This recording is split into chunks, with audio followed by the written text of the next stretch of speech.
Begin with, if you could maybe start by explaining what less is and how it differs from more familiar Scrum framework for agile practitioners. Yeah, sure. Somewhere in my experience of working in Agile and Agile methodologies, Agile principles, I see there is a whole cluster and area of frameworks around, right? Large scale Scrum is something which is always I would say, not much talked about, or people are not much aware about it. So, since we have the roles of of product owners, Scrum Master, and developers, so how do these roles translate or evolve within the less framework? Sure, definitely. This is a wonderful question. Uh, I'll start with the Scrum Master first. So, what happens, as I told you in the start, that a lot of complex technology product development or software product development is the area where less is largely implemented. I'm not saying the only area where it is implemented, but majoritarily implemented by the nature by the which it is created. Feeling like your agile team is growing too big, but scaling just isn't cutting it? Communication breakdowns, transparency issues, and inefficiency are holding you back?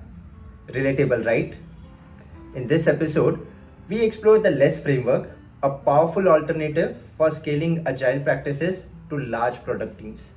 We'll delve into its core principles, different variations, and practical tips for implementation. And for this, today we have Kalpak Chavan as our guest. Kalpak is a seasoned professional with over 13 years of experience in agile coaching, delivery, and transformation. Currently working as a Vice President Agility at JP Morgan Chase, he has previously worked with diverse organizations across various sectors. Kalpak is passionate about knowledge sharing and facilitates workshops globally on agile, design thinking, and large scale Scrum, LESS. With certifications in Scrum, product ownership and coaching, and business analysis, Kalpak brings a wealth of expertise to the table. He holds a management degree in marketing and is an engineer by background. Join us as Kalpak shares his insights on LESS framework. So without much ado, let's get started.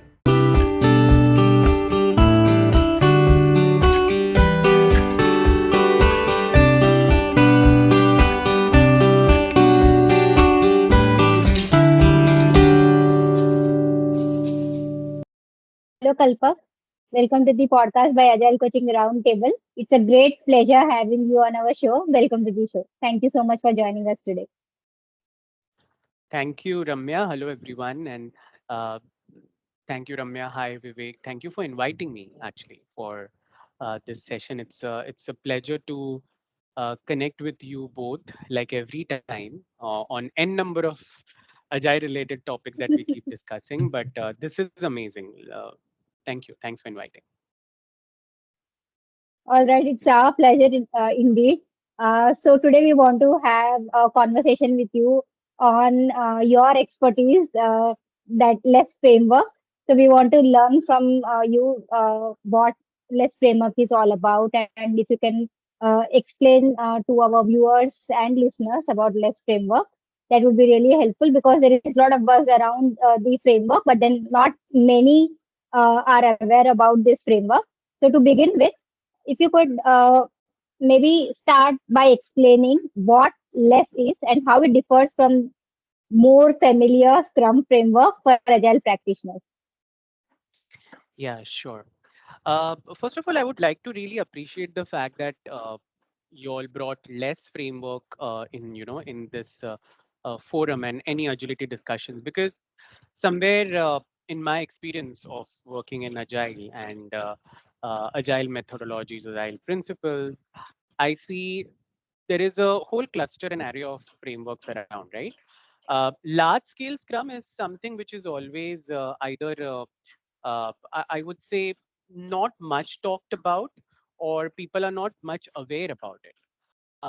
Maybe it is not typically trending like some other frameworks, but when you unleash, they say, right, the unleash the power of something, and then when you try to understand its true meaning, you get to know what it really means for. That exactly was my experience on less framework, and probably that's how I started working and understanding and knowing more about it.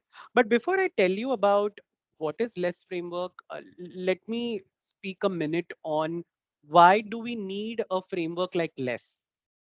So Sure. that is where your need or pain point comes, right? Like when you have your development team members who are owing more than 10, 15, etc., one scrum team is not going to suffice the purpose. And gone are the days that one scrum master or an agility lead and product owner takes care of, manually fabricated 2, 3 teams. Because then the whole question comes that how will you do, what will be the guidelines? Scrum guide says something, but I'm doing something, etc., whole that dilemma. That is where scaling comes to in picture. That hey, we need to just get to the drawing board and talk about scaling. Scaling, not just in terms of teams, scaling in terms of our way of implementation also. And precisely there, scaling framework like less comes into picture. Now, in the market industry, there are many scaling frameworks. You have scaled agile framework, you have Nexus, you have Less is one of them, and there are many such frameworks that are meant to look at organizational agility scaling or implementing agile across the organization um, in a scaled environment. Uh, Less is one of the framework. Okay, and any scaling framework, we have to understand one important thing, which I always talk about, is it's more like a top-down approach. It's more like an organizational approach, where you are talking about more than one team, and that can span to even 50, 100 teams. So that means you will have to then think about what and how it is impacting your overall business OKRs. And hence the choice of the framework is very important. Uh, what your organization has the bandwidth to take into consideration for, right? Which framework is more cost intensive, which framework probably is not adding more roles to your bucket, which framework, or if it is adding more roles and if you have an appetite to absorb those roles, why not? So all those considerations you have to take into account while selecting a scaled framework. Now let's talk about less. um, Less, I would say, for anybody who is aware of Scrum framework, our very own Scrum guide based Scrum framework, for that person, less would be very simple to understand. And the reason being, it is built on Scrum. So hence the name, large scale Scrum. So the overall framework is basically, or if I have to tell in one line what less means, uh, one Scrum team can be managed by using a Scrum framework. But the moment you have more than one Scrum team, you have to introduce less. Basically, Scrum applied to multiple teams is the whole mantra here. Okay. You apply Scrum to multiple teams, and that's how is the inception of less framework, that you get in implementing your large scale Scrum philosophy, that is Scrum environment, to more than one team. Now, obviously, it will not be as is the Scrum guide. You'll have to add more dimensions to it because there is more than one team involved, right? Even if it is, let's say, 2 teams, 3 teams, 5 teams, the moment you say that the number is more than one, Scrum framework as is may not be sufficient, and hence less takes care of it, or any other framework. But since we are talking about less, it takes care of the whole scaling environment for it. So if you ask me what is less and how it is different, it is basically a scaled framework built upon, truly built upon, I would say, on Scrum framework. And now, to another part of your question, how it is different from other scaling frameworks, if you ask me, Correct. that can be an n number of listing points. I feel less is very much of Scrum, essentially. Uh, it doesn't have a addition of roles that are uh, you can say diagrammatically opposite to what Scrum Guide says. Most of the roles that are added to less in less framework are similar to what we have in Scrum Guide. In fact, there are just one or two roles added. In fact, one primarily I have to talk about, and some concepts here and there.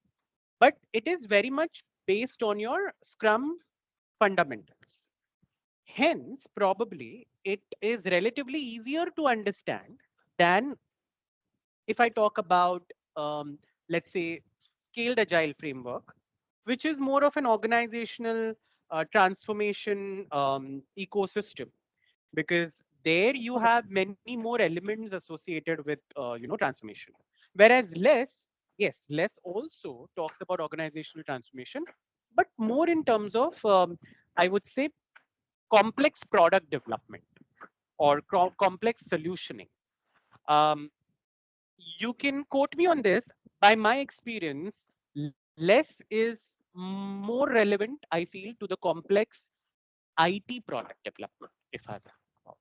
Whereas SAFe or any other bigger other scale frameworks can, I guess, relatively be applied to under other industries as well. But less probably is more focused on complex software development life cycle, and hence you will see a lot of less use cases or implementations by either IT companies or fintech organizations or product companies that have tech arms, etc., etc. So that is the primary demarcation, I would say, and couple of points. Yeah. So, Kalpak, is it right to say that less is maybe on principles is an extension of what Scrum is? I mean, just in a very simple term from an understanding point of view. Yeah, very true, Vivek. In fact, I think research says that earlier when Les had developed the framework, they were in talks with Scrum.org to kind of integrate together. However, for whatsoever reason that integration may not have happened, but they had officially agreed on using Scrum.org references on their official. So even today, if you go to les.works, you will see a lot of references to Scrum.org or Scrum Framework, which are very official. So you are right. It is an extension to Scrum Framework, but it it is I would say it's a meaningful extension. It creates an entire ecosystem of scaling around Scrum Framework without adding many layers of you can say cost and resources. Mhm. I think we will talk more about these two aspects that you mentioned about the cost and resources aspect maybe in the conversations later on. But maybe let's move to the very basic of understanding less as a framework. So would you like to talk about the principles that we have under less, and or maybe what are the essential elements or aspects that it differentiates maybe from any or maybe to say from any different framework. Sure. So this is very interesting, right? Less has some of the principles. If you go through, some of the principles are, as you rightly mentioned, being a very meaningful extension of Scrum. As we just spoke, it talks about your empirical process control. It talks about inspection, adaptation, everything that we have in empirism. It talks about transparency as well as a key principle, right? One of the things which is my personal favorite is some key things that it talks about and which is now mentioned in Scrum Guide also is lean thinking. That is also in the less principles. Like it talks about lean thinking to quite a bit detail. It talks about how it is important to think about the overall lean way of working. More is less is the or less is more is the whole philosophy here, I would say. uh, Two more aspects or two more principles that I personally love from less framework are: a, it talks about systems thinking, and that is so important, right? Systems thinking is the basis of any software product development ecosystem, and the way we research, develop, innovate on products. So let's talks about that. It kind of asks us to see, understand, optimize the whole system. It asks us to explore various system dynamics, right? That's whole system, and systems thinking can be a altogether different topic of discussion. Viewers can always go online and explore more about it, but that is something which Les talks about. Les also talks about, again, one of my favorite important principle of Les is the whole queuing theory. So how to understand Right. systems with queues, how they behave in the overall research and development department domain, how those, you can apply queuing theory to insights on how to manage queue sizes, or what do we call it as your work in progress limits, how they can be managed, the multitasking part of it, the work packages part of it, the variability, everything. So that is another thing about, not a lot of scaling frameworks talk about queuing theory, and I feel that is also one of the reasons why less is popular in software development, because the whole queuing theory aspect of it. Apart from these principles and empiricism, which I told you, which is more of all the Scrum principles, uh, some other principles which are there, again, more of our traditional lean way of thinking, that is the continuous improvement towards perfection. Uh, the whole basis of less is that you create and deliver a product continuously without defects. The quality is important, right? It kind of encourages the the developers, everybody who's associated, to stay humble, to come up with improvements, experiments in each sprint, right? So that is another principle which I can talk about. Uh, it also talks about customer centricity. It talks about how important it is to identify value and waste uh, in the eyes of our end customer, and what how can we reduce it, how can we reduce waste, how can we add more value. Then all your cycle time concept, like how can you reduce the cycle time, how can you increase your feedback loops for your real customers. All this is spoken about in less principles, very emphatically. Overall, I would say less talks about the overarching product focus way of working. uh, the whole product is kept into perspective while development, and that's how you know less talks about. So these are the various, I would say, overview of principles on less. A, your Scrum principles, as is empiricism, transparency, right? And it talks about queuing theory. It talks about your systems way of thinking. It talks about continuous improvement for perfection. And finally, of course, the whole product focus is kept into perspective. Okay, so maybe in a nutshell, if I have to maybe summarize about the principles, is that it picks up principles from agile, kind of agile principles. It also picks Yes, up the empiricism from Scrum, and also lean principles, lean concepts. So exactly, all of this exactly, put together, they are the principles of less, right? So maybe exactly. now since we have, yeah, yes, please go. No, no, I was saying that that's the beauty, right, of any scaling framework, not to, unless there is a specific reason to reinvent the wheel completely. Uh, Correct. Agile and lean has kept some things as core principles for a reason, and hence less very beautifully brings them together with the whole queuing and systems thinking that makes the job of practitioners very easy, that they don't need to learn anything new.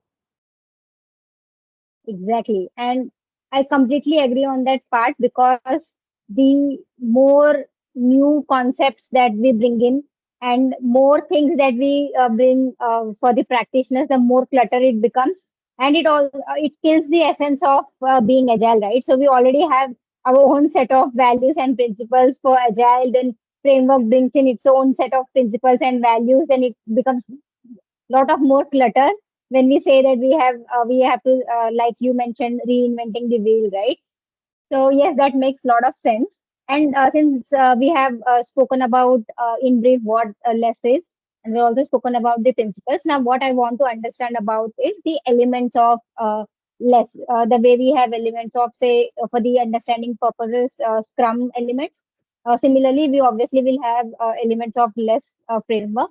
And also, apart from the elements, I want you to also talk about the configurations. Like, I mean, if I have to just put it in a words, in safe we have like different configurations, right? So similarly, are there any configurations depending upon the levels that we move in for less as well? If yes, what are those configurations? Sure. So I'll start probably by a little bit on configuration, and then I'll take you through the less events. Elements. Yeah, less elements. So see, the reason why we are having less, because we have multiple teams together. Now, the moment you talk about multiple teams together, the first thing that comes into your mind is how many teams and what is the structure. So in less, you have two primary key types, I would say, or you can say configurations if it is the right word. One is your less framework as is, and another is less huge. So less and less huge are the two key configurations primarily. Now, and this is where I'll also talk about some of the less elements also.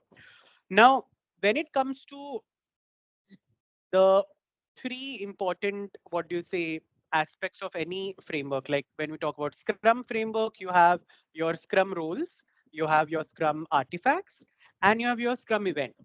Like in Scrum, you have the 5 Scrum events, starting from sprint to sprint retrospective. You have 3 Scrum roles: product owner, Scrum master, and developers. And you have 3 Scrum artifacts, your product backlog, sprint backlog, and your working software.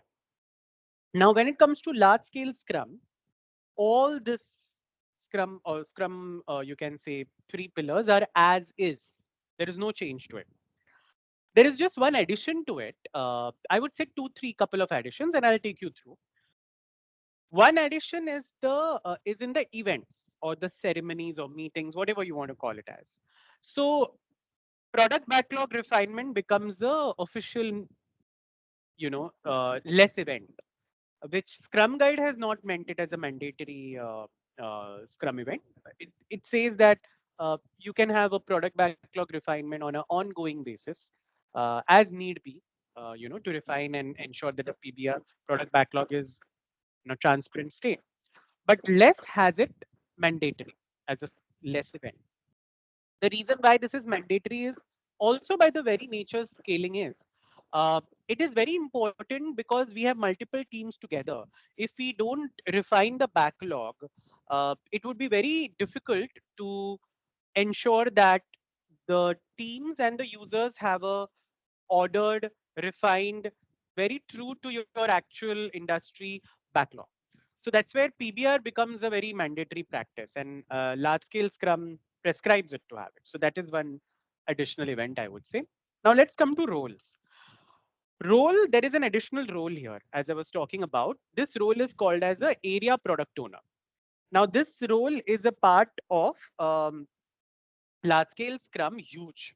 So I was telling you that there are two configurations or setups primarily. One is less, as is less, and one other is less huge. Uh, Area product owner comes into picture in your large scale Scrum huge configuration. Uh, Nevertheless, some people end up using it less configuration also. Uh, but let's see what is the difference between this less and less. So less is for teams which are between 2 to 8 Scrum teams, like development teams. So 2 to 8 meaning less. But if it is more than 8 teams, you have to go to the less huge configuration. And that is where your area product owner role comes into picture. Now you may ask, why is this area product owner altogether added? If there is a product owner, why do we need an area Correct. product owner? Answer is very simple. Uh, if just like in our families, right? If you have, let's say, 15, 20 people in your family, like a joint family staying together in one house, it becomes difficult to manage everybody. So we give up the responsibilities divided, right, between each other. Somebody will take care of this, like your account. Somebody will take care of kitchen. We divide the responsibilities between different members. Same thing is with our way of working also. The reason why area product owner is brought in was to enable the product owner to be more focused. If it is more than 8 teams, think of it, if it is more than 8 teams, one individual, one product owner will not be able to justify the work. Like will Correct. become so Correct. difficult, for that person to manage so many Scrum teams in terms of backlog. That is where area product owner comes into picture. Then what the PO does is he divides the entire product into logically tied units and assign one area product owner to each unit. This way, the PO is much in a better state and control to manage the overall product. So that's how the whole area product owner roles comes into picture, which is looking at logically tied units. And one logically tied unit can have 2 to 3 teams, or even more if that unit is so complex. That unit in terms of less is called requirement area, right? As simple as that, requirement area. And yeah, so that's how these are few elements of less that are there. So again, to tell you and summarize, Scrum elements are as is. On top of it, you have these some additional elements like PBR is mandatory. You have area product owner role added, and you have these two primary configurations, less and less huge. So again, going back to the Scrum concept, is it right to say, or is it actually this still the same thing within less, saying that we still have one product owner as an accountable person looking into the entire product aspect? Absolutely. That agreement, that rule doesn't change. So the rules, I would say, stay as is when it comes to less. One product is equal to one product owner. There will no One change product. into that. Yeah, one product owner. In fact, the other rules also, like Scrum team, development team should be self-managed. They should be cross-functional. The product backlog should be like long-lived. All those rules stay as is. So you are right. One product will always have one product owner, and that product owner will have different area product owners Area product aligned owner. to aligned to him. Okay, so that was going to be my next question when you said that the Yeah. area product owner and the product owner. That's exactly what I wanted to check. Whether the area product owner is under the main product owner or it's the vice versa. But then Yeah. you already answered that. Yeah, yeah. So maybe So some teams end up yeah. calling the primary product owner as a chief product officer also. So that is organizational terminologies. I know some people call it as this. Uh, but remember one thing, for a Scrum team, like a one development team, that area product owner is like a representation of a PO only, because Correct. Yes. development team is not going on a daily basis and talking to a PO. So it is the area Absolutely. product owner who on a BAU level, on your regular daily basis will stay connected with the dev team. Correct. So maybe since we are talking about the roles, right? Maybe what I would also like to understand next is about roles and responsibilities of less. Maybe as you rightly mentioned, or maybe you already spoken about the lower level or lower layer remains the same, that is of Scrum. So since we have the roles of Scrum, like of product owner, Scrum Master, and developers, so how do these roles translate or evolve within the less framework? You already covered about the product Yeah, owner, maybe yeah. from this developers and Scrum Masters perspective. Sure, definitely. This is a wonderful question. Uh, I'll start with the Scrum Master first.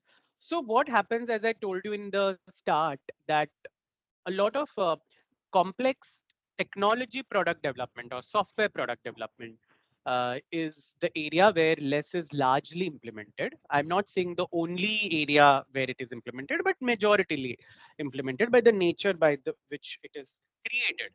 Hence, Scrum Master also is expected to be a little bit of technically nuanced person. So think of it, this Scrum Master is looking into 2 to 3 teams, Scrum teams now, right?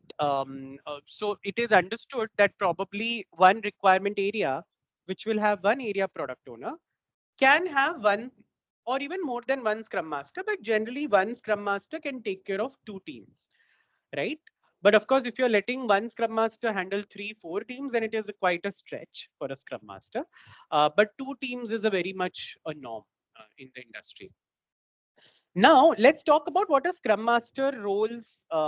You can say, is there anything addition to what less has for Scrum Master than a Scrum Guide? So Scrum Guide says that Scrum Master will serve the product owner, right? It says that the Scrum Master will serve the team's organization also at Correct. large, right? Yes. Uh, Yes. Yes. these are the whole principles. Now, in addition to this, um, let's add one more dimension to a Scrum Master role, that is technical excellence. And this technical excellence is important part of it. If you are a less Scrum Master, large scale Scrum Master, you are expected to know some technical excellence or improvement points. Now, what are they? Things like continuous integration and development processes. You know, the whole production release mindset. Even things associated with systems thinking, little bit Scrum Master should understand, so that he can facilitate insightful sessions of systems thinking or refinement or epic to story mapping for the teams. Because think of it, a Scrum Master in the Scrum framework, a Scrum Master is managing one team, and the scope of work is also associated with that one team. But the moment it becomes 2 to 3 teams, the becomes complex, as well as in the scaled environment, sometimes the nature of work also becomes extremely different. So since it has to be more technical, I would say the nature of work becomes technical. So all these things like continuous integration, analytical way of thinking, these must be ingrained in a Scrum Master. Architecture and design.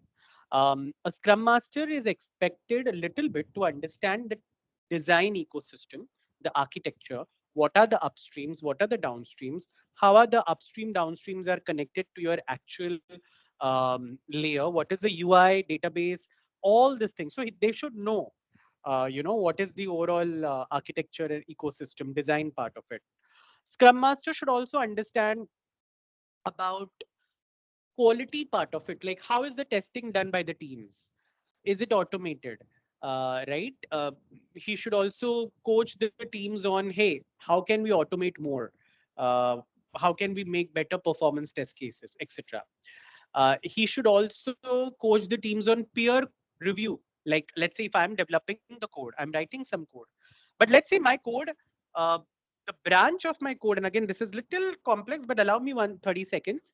I write a code, but the code reviewer Absolutely. is in some other team. Okay. Now, in this case, the peer review becomes complex because on the same code branch of your software, multiple teams are writing together. You're understanding? So this is where your peer review, peer way of working or pair programming comes into picture. So Scrum Master is expected to kind of lay out some rules around it, um, and hence this whole technical excellence part that I'm talking about. So continuous integration, continuous delivery, architecture design, testing part of it, automation testing, all this, and basically the overall software development lifecycle. So Scrum Master, it is better to have some technical exposure, because if you see our traditional Scrum Guide doesn't warrant any specific domain or a skill set Correct. experience to Scrum Master. Yeah, but in less we need it. A little bit of experience is better. It's not that if you don't have an experience, you cannot function as a large scale Scrum Master. You can learn things on the go, no doubt about it. But definitely the environment will be a bit of challenge if you are completely technology a newbie. Then it will might become a little bit challenging out there. So that is about Hmm. Scrum Master. Uh, about developers, everything that is there in the Scrum Guide stays as is. But again, I would just say one important thing when it comes to development thing is that now you have to be more feature driven. Uh, Remember, I spoke about area product owner, and I said Correct. that one area product is associated with one logically tied area. Now that one Correct. logically tied area is called as a requirement area. Now, what is this requirement area about? It is about features. It is not so our Feature teams. feature teams, exactly. Our component way of working is gone completely in less. Like you cannot think about it. So in less, it is mandatory to have feature teams in a way. So all your cross-functional, cross-component way of working comes into the teams or development teams or developers, whatever, of the less framework. It is important to have, understanding of pair programming, of course, about design. Like a less developer is like a, I would say, just like an entrepreneur. Like an entrepreneur. Let's say I'm a person who is uh, developing an app, right? I should know everything about it. I should know a little bit of design. I should know a little bit of business analysis. I can go to my area product owner whenever I want to clarify the requirements, but I should know analysis part of it also. But architecture, all your technical things are non-negotiable. I should know what is automation testing, how to test it. We don't have any dedicated testers. At the same time, I should also know whole peer review, peer code merge, programming, etc. All those things. I should also have the mindset to release my code to production at regular iterative chunks. All that these things are mandatory for any team or a development team in less, right? I'm not saying that Scrum developers don't adhere to this, but what happens is in less, some of the optional things of Scrum becomes mandatory in less. Like you have to know certain things, considering that now it is less way of working.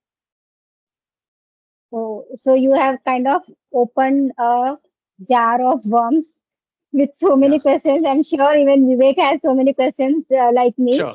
So maybe let's talk one by one. So let's come back to the Scrum Master's roles and responsibilities.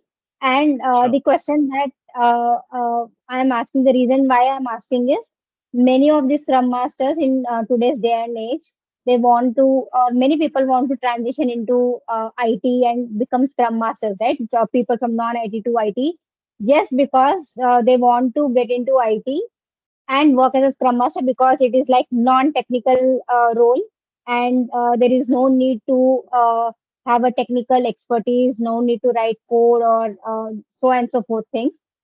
The point that you brought over here about technical excellence is that though it is expected out of any Scrum Master, be it less Scrum Master or be it Scrum Master, to have understanding of technical aspects of what your teams are working on and what your teams are doing, be it DevOps, like you said, the continuous integration and deployment, be it release planning, be it production release or after post production things or be it quality, right? So all of these things are expected out of any Scrum Master to know to do justice to their jobs. But having said that, what you mentioned beautifully is that it is explicitly mentioned in less framework that there is a need for Scrum Masters to have this technical excellence, which in Scrum Guide there is no such mention about it, right? So for an example, if someone wants to imagine that someone wants to maybe work as a Scrum Master in less framework, right? So, what do you think that where do they start and what do they learn about in the technical aspect? And when I say this technical aspect, whatever you mentioned, is it somewhere kind of a guide or something less guide where it is mentioned about saying that technical by technical excellence these are the things that they mean, because when we talk about technical excellence there could be anything, right? Right from the Sure. architecture to maybe technology tools or whatever, right? So how do we define that? What do you mean by technical excellence for Scrum Master is? Yeah, sure. So first of all, yeah. So anybody who is newly or who wants to get into a less Scrum Master, and let's say if you don't have a technical background, yes, you can join. You can join as a less Scrum Master. So far, your Agile and Scrum fundamentals are good. You know your Scrum properly. You can join and you can start working as a less Scrum Master. Uh, but you can learn certain things on the job. Like I spoke about architecture. uh, it is so simple, right? You can just go through your application repository of documents. You can open the architecture pages and you can study it. Uh, the problem happens is if the Scrum Master is not inclined to study. So it would be better for less Scrum Master to know it. I'm not saying that if they let's say they don't know about it, they cannot add value. Of course, they can add value, but for a less Scrum Master to succeed in a job of a less Scrum Master, it is of a paramount importance, I feel, to have these technical excellence things tick box. Now, where do we understand this? So one thing for all the less related thing is the official, just the way we have Scrum Guide, we have something called as less.works. It is the gospel truth about less. Anybody who is watching this can go to www.less.works. Very beautifully, they have written about every aspect of large scale Scrum. Now, they have listed down some of these things about Scrum Master, as I said. Like if you see technical excellence, they have listed down like what are the areas where technical excellence is important, like architecture and design, continuous integration and deployment, delivery, automation. These few areas they have written, and these are very common areas of any software development lifecycle. So those areas they have mentioned. And for somebody like you said, if they have joined as a less Scrum Master, but from a non-tech background, nothing to worry. They can learn these things. You have so many, you know, high-level courses about it. And see, one word of caution: less Scrum Master is not expected to be an expert of architecture and design or an expert of CI/CD or DevOps or an expert of what do you say, automation testing. No, the less Scrum Master is expected to know about it, should have a high level understanding, so that when such conversations happens, when such you can say discussion needs to be facilitated, uh, this less Scrum Master would be in a much better position, can add more value, can help bring the right process improvement pointers out there. Think of it, if an upstream is sending my application a data, and if that upstream is not connected to my application very well, this, if there is an architectural flaw, if a less Scrum Master understand it, he can or they can just go ahead and facilitate good architecture design sessions, that how can we bridge this upstream with your application. Simple example, right? So the only role the less Scrum Master do is facilitate this. He can bring the SME together. For example, he can bring architect together. So he doesn't need to be an SME of anything. He just needs to be an SME of less. That's about it. And he can function. But yes, it is expected to know a little bit of technical understanding, and that's it. Again, as I said, all these things are listed down on less.works for any official references. Yes. Also, just to add to this conversation over here, also, I believe even if it is a Scrum Master in any other framework, be a non-scaling framework called a Scrum or maybe any others, I think the understanding around the flow of system or the technical excellence that we are talking about, being a Scrum Master who is there to guide or to coach a team without understanding the system end to end, I think maybe you might be a very good Scrum Master in terms of coaching, mentoring, and having all those skills. But until and unless one never understands the system, I always experience it that you won't understand the problem the team is going through. And I think that is Absolutely.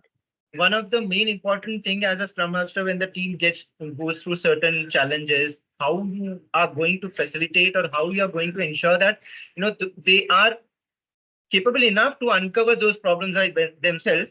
But for that to happen, you need to understand the problem first, right? I just Right. wanted to add that to this conversation. And I have a very basic question, and maybe I'll just take the conversation back to the the previous thing that you mentioned, Kalpak, is regarding the two flavors of less, one being huge and the other as is.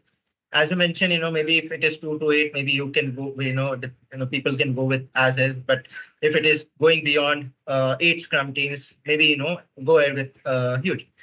Is that the only one criteria to make that decision, or is there something else that needs to be taken into consideration before we make that decision with which flavor one should be going with?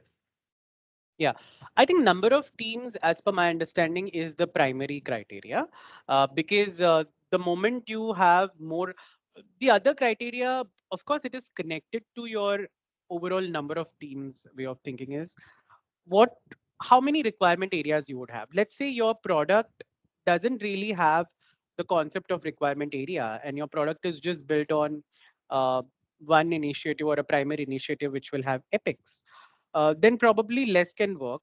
But most of the time, if you have requirement areas which are 4 5 or even more than that, then you definitely, it warrants, which is actually directly proportional to your number of teams also. You talk about 4 to 5 requirement areas, that means you have scrum teams or less teams that are going more than 8 for sure, because every requirement area may have 2 to 3 teams. Even if we say 2 teams for one requirement area, that means you have 4 or 5, it goes more than 8. So that is where your, so to answer your question, primary criteria is your number of teams. Second criteria can be your, the need to have requirement area, right?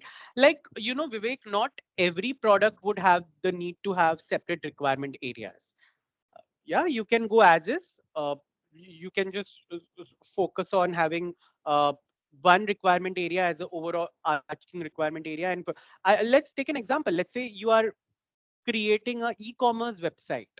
Now, e-commerce website in today's times has AI ML aspects to it also, how you can predict it. Not apart from that, our traditional aspects of the billing part of it, or dashboards part of it, or account, all those are anyway there. So as you see, in 1 minute I gave you 4 to 5 requirement areas, which can be good candidates for having a large scale scrum implementation in a huge, less huge format. So you have to see your number of teams, you have to see your number of requirement areas, and accordingly you have to make a decision of which configuration to go for. Yeah, so maybe I want to check another thing. Sure. So as I mentioned, you have opened the lid of jar with worms. So another point that Can I of wanted to worms. check I love was, to do that. yeah.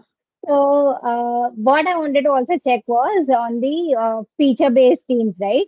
And this is where most of the practitioners get wrong when we implement Scrum or any framework, right? They say that they have this component-based teams, and then they try to implement Scrum or any framework, and then they say that what, Scrum is bad, it doesn't work, Agile is dead, Scrum is dead, this is not working for Yeah. us, because the fundamental thing that you have done is wrong. You cannot have a component based team and say that, what, Correct. this is how it works and this is how it should work, right? So in that context, when you said that the area requirements area is nothing but a feature based teams, right? Because the teams are based on the requirement area. And you also mentioned that for the teams where there is no layers to the requirement, there are no areas applicable. The requirements are directly broken on to say epics, and they can have less configuration or variation for Sure. those Yeah. setups. Then how do we have feature-based teams even then, or is it a mandate that we should have a feature-based team irrespective of whether you use less or less use? Hmm. A good question. See, feature-based teams are anyway a recommendation for, even from Scrum point of view, like, to go on to a more feature-based way of working. Having said that, some environments warrant a component way of working, no doubt about it. Like some, for example, let's take an example of a team that is only, only accountable to develop APIs for two systems. Now their job is to just create a layer of API. It's not, there is no feature. It is just passing data from one system to another system. Now this is just like a transmission layer. Now if you tell this team, hey, feature based, they'll say, what is feature based? This is the only component that we have, right? So to answer your question, Ramya, it is very definitely a very case by case thing. Uh, Feature based philosophy cannot work everywhere. You have to see where it works, where it not. But now let's talk about why any framework talks about feature based. That's how the whole product development or product way of working comes into picture, right? If you have a clearly defined set of features, you can align your component way of working alongside. So if one Scrum team, let's take an example, very simple example, the same our e-commerce website, and one of the feature of the our e-commerce website is your maybe your user authentication.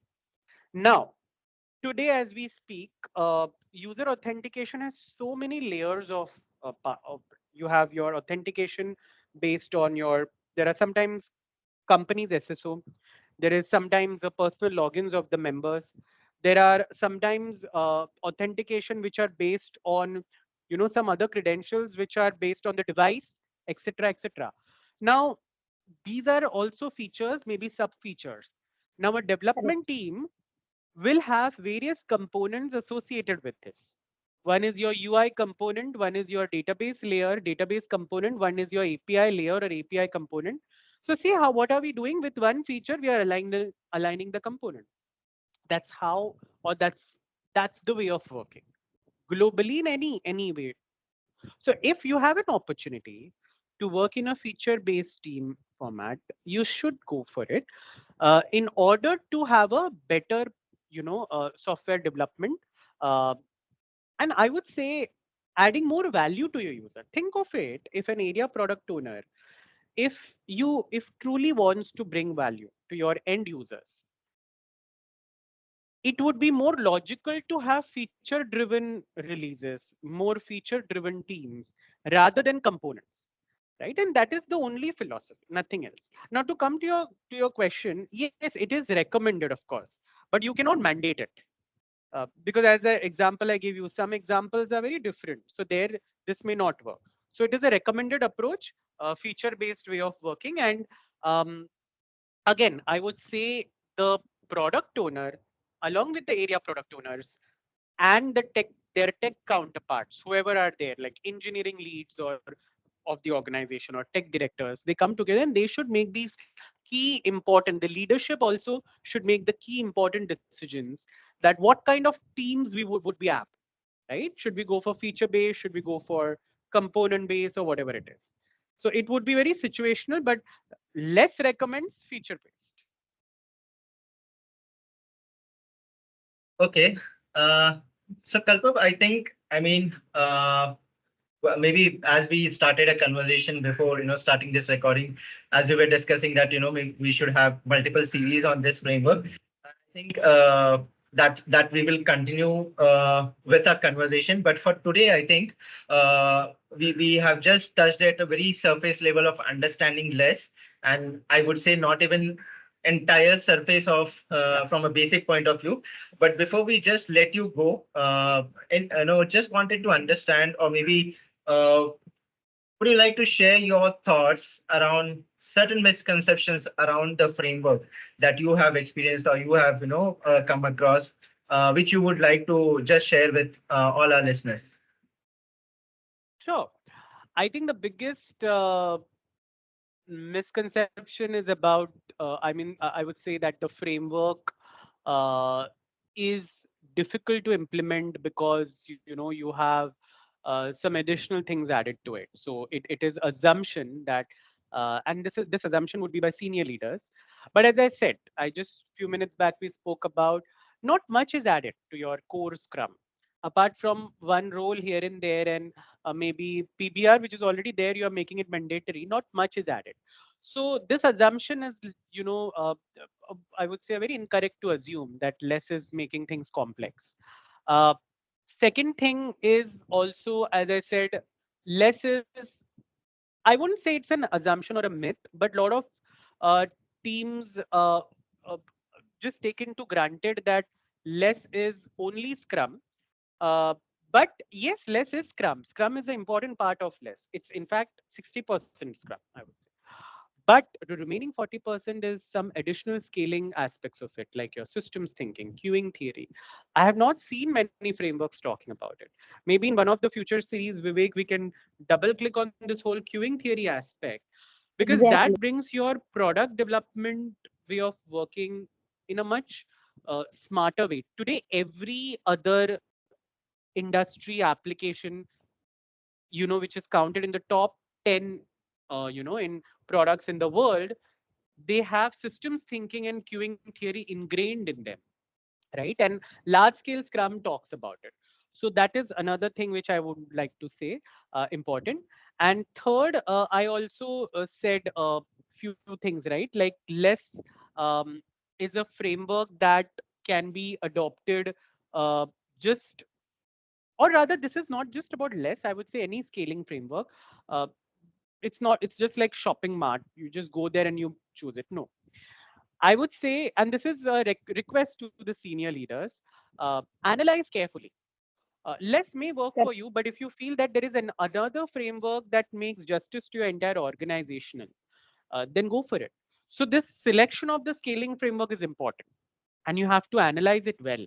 Less works beautifully in some orgs, especially fintech or IT services or product IT product based organizations. Less works beautifully well. But if you are more of like typical manufacturing or services industry, probably some other. So you have to make a conscious choice, which is based on analysis, which is based on introspection, and most important thing, which based on cost also. Less that way would be a relatively cost intensive. Of course, we can talk about costs in our upcoming sessions, but um, for sure, you won't need to make a lot of your organizational hierarchical changes for less. So yeah, these are Absolutely. two, three pointers, assumptions, I would say, of less we can, debunk. Yes. Yes, yes. And as you rightly said, right, like maybe for the upcoming episodes, there are a lot of things, especially, we did not touch base upon the cost or the resource aspect. We also did not touch base upon deep diving into the principles, especially the queuing theory, or maybe the system thinking aspect, or maybe understanding the different flavors that we have within the framework, right? So we just called out, or maybe just try to understand how or what it basically resonates to. But I think double clicking on each of the thing will make this conversation much more interesting. And I think for the upcoming episodes, for all our listeners, these are few of the things that you can expect from this conversation with Kalpak. For now, I think thank you, Kalpak, for joining and sharing so many wonderful and insightful things about less. Looking forward for another conversation with you on the same topic, but diving deeper into the topic would be looking forward for it. Thank you. Sure, and it's my pleasure. Thank you so much for inviting, and this is a great conversation you have started, and all the best to both of you. See you. Thank you so much, Kalpak. And also, I would also like to add to the list is that we spoke about the backlog refinement, but we have not understood. We have not even talked about events. How it We is have done. not even Yeah, correct, correct. and we have not even talked about the resources for the people who would want to explore this. We have not even talked about the certification part. Again, that is a different gamut altogether. There are so many things that we want to learn, and for our viewers and listeners, please let us know in the comments if you want us to deep dive into such conversation. We'll bring Kalpak back again to have another conversation. But for now, Kalpak, thank you so much for joining us and sharing your insights.